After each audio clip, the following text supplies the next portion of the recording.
বেগুন দিয়ে তো অনেক কিছু বানিয়ে খেয়েছেন, কিন্তু আচার বানিয়ে খেয়েছেন কি? নমস্কার বন্ধুরা, সীমাস স্মল কিচেনে পুরনো বন্ধুদেরকে অসংখ্য ধন্যবাদ জানিয়ে নতুন বন্ধুদেরকে আমার চ্যানেলে স্বাগত জানাচ্ছি। আজ আমি আচারের দুর্দান্ত স্বাদের একটা রেসিপি নিয়ে আসছি। আচার হয়তো আপনারা অনেক কিছু দিয়েই বানিয়ে খেয়েছেন, কিন্তু বেগুন দিয়ে বানিয়ে খেয়েছেন কিনা আমার জানা নেই। আজ আমি বেগুন দিয়ে আচার বানিয়ে দেখাবো। রেসিপিটা হয়তো আপনাদের খুবই ভালো লাগবে। ভালো লাগলে লাইক দিয়ে সবার সাথে শেয়ার করে দিবেন, যাতে সবাই এইভাবে করে আচার বানিয়ে খেতে পারে। আমি এইখানে আধা কেজি সরু সাইজের বেগুন নিয়েছি। আর এই আচারটা বানাতে হলে এরকম সরু সাইজের বেগুন দিয়ে কিন্তু খুব ভালো হয়। এই সরু সাইজের বেগুনগুলো গলে না, একটু নরম হয় কিন্তু গলে যায় না। আর এর থেকেও যদি সরু সাইজের বেগুন পান তাহলে ওগুলো দিয়ে আরও বেশি ভালো হয়। আমি এই সবুজ বেগুন নিয়েছি বলে সবুজ বেগুন দিয়েই বানাতে হবে তাই নয়, যে কোনো কালারের বেগুন দিয়েই বানাতে পারবেন। বেগুনগুলোকে আগে আমি ধুয়ে নেব। কাটার পরে ধুলে কিন্তু জল ঢুকে যাবে বেগুনের মধ্যে, তখন রেসিপিটা ভালো হবে না। বেগুনগুলোকে ভালো করে ধুয়ে একটা থালার মধ্যে উঠিয়ে নিলাম। ভালো করে জল ঝারিয়ে তারপর বোটাটা ফেলে মিডিলে আধা করে নিলাম। আধা করে নিয়ে তারপর সরু সরু করে ছোট ছোট করে পিস করে নিলাম। এই পিসগুলো অবশ্য আপনারা আপনাদের সুবিধা মতো বা আপনাদের পছন্দ অনুযায়ী করতে পারবেন। এইরকম সরু সরু করে কাটলে ভাজাটাও সুন্দর হবে, একদম ভিতর পর্যন্ত ভাজা হয়ে যাবে। আর মোটা মোটা করে কাটলে ভিতর পর্যন্ত ভাজাটা ভালো করে হবে না, তখন আচারটাও অনেক দিন থাকবে না। এইভাবে করে সরু সরু করে কেটে আমি সবগুলো বেগুন কেটে নিলাম। কেটে নিয়ে তারপর একটা বাটির মধ্যে নিয়ে নিলাম। বাটির মধ্যে নিয়ে তারপর সামান্য পরিমাণে নুন দিয়ে আমি ভালো করে মেখে এটা আধা ঘন্টা রেখে দেবো। এইভাবে করে নুন দিয়ে মেখে রাখলে বেগুনটাও মজে যাবে আর বেগুনটার এক্সট্রা জলটাও বেরিয়ে যাবে। আচার বানাতে হলে জল থাকলে কিন্তু আচারটা ভালোও হবে না আর বেশি দিন থাকবেও না।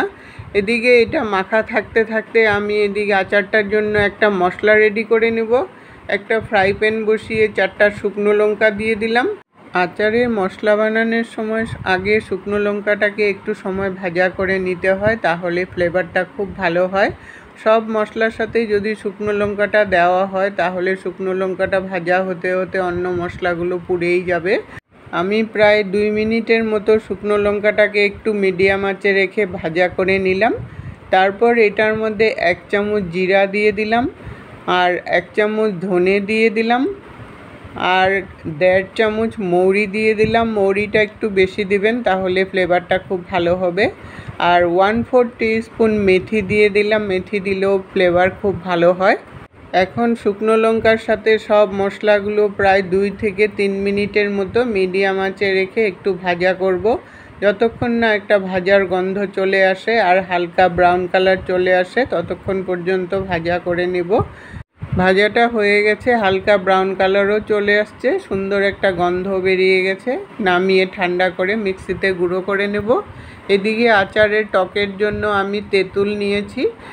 আমি 5 কোয়ার মতো তেঁতুল নিয়েছি। আপনারা টকটা আপনাদের খুশি মতো দিতে পারবেন। তেঁতুলটাকে আমি এখন ভিনিগার দিয়ে ভিজিয়ে রাখবো প্রায় 10 মিনিটের মতো। যেহেতু আমি জল লাগাবো না তার জন্য ভিনিগারেও ভিজাবো। ভিনিগারে ভিজালে প্রিজার্ভেরও কাজ করবে আর টকটাও ভালো করে বেরিয়ে যাবে। এই 10 মিনিটের মতো এইভাবে করে আমি ভিজিয়ে রেখে দেবো, তাহলে তেঁতুলটা নরম হয়ে যাবে। নরম হওয়ার পরে তারপর এটাকে চটকিয়ে জলের মতো বের করে নেব। এখন আমি কড়াই বসিয়ে আধা কাপের মতো সরষের তেল দিয়ে দিলাম। তেলটা ভালো করে গরম করে নিতে হবে। তেলটা গরম হওয়ার পরে তারপর বেগুনগুলো যে আমি নুন মেখে রেখেছিলাম অনেকটাই জল বেরিয়ে গেছে, জলগুলোকে এইভাবে চিপে চিপে তারপর তেলের মধ্যে দিয়ে দিতে লাগবে। একটু হাই হিটে দিয়ে বেগুনগুলোকে ভাজা করতে হবে, তাহলে একটু ক্রিস্পি ক্রিস্পি হবে আর উপর থেকে লালও হবে আর দেখতেও সুন্দর হবে। জল চিপে নিয়ে অল্প অল্প করে বেগুনগুলোকে ভাজতে হবে প্রায় 3 থেকে 4 মিনিটের মতো হাই হিটে দিয়ে হালকা ব্রাউন কালার যতক্ষণ না চলে আসে ততক্ষণ পর্যন্ত ভাজতে হবে। আর বেগুন এমনিতেও একটু হাই হিটে দিয়ে ভাজলে তেলটাও কম টানে। বেগুনগুলো ভাজা হয়ে গেছে, আমি এখন নামিয়ে নিচ্ছি। এইভাবে করে অল্প অল্প করে বাকি বেগুনগুলো ভেজে নামিয়ে নেব। সব বেগুনগুলোকে ভেজে নামিয়ে নিয়েছি। সুন্দর একটা হালকা ব্রাউন কালার হয়েছে বেগুনগুলো, দেখতেও সুন্দর লাগবে এরকম ব্রাউন কালার হলে। ওই তেলের মধ্যে আরও অল্প তেল দিয়ে দিলাম। আচার বানাতে হলে তেলটা একটু বেশি দিলে আচারটা থাকবেও অনেক দিন। তেলটা ভালো করে গরম করে নিয়ে 1/2 টিস্পুন জোয়ান হাতের মধ্যে ঘষে তেলে দিয়ে দিলাম, আর 1/4 টিস্পুন হিং দিয়ে দিলাম। তাহলে আচারটার গন্ধটাও সুন্দর হবে আর হজমেরও সমস্যা হবে না। আর 1 চামচ হলদি পাউডার দিয়ে দিলাম, আর 1 চামচ কাশ্মীরি চিলি পাউডার দিয়ে দিলাম কালারের জন্য। এখন মশলাটাকে একটু কষিয়ে নিয়ে তারপর আমি ভেজে রাখা বেগুনগুলোকে দিয়ে দিলাম। এখন মশলার সাথে ভালো করে মিশিয়ে নিয়ে তারপর স্বাদ অনুসারে নুন দিয়ে দিলাম, আর 1/2 টিস্পুন গোলমরিচের গুঁড়ো দিয়ে দিলাম ঝালের জন্য। ঝালটা অবশ্য আপনাদের টেস্ট অনুসারে দিবেন।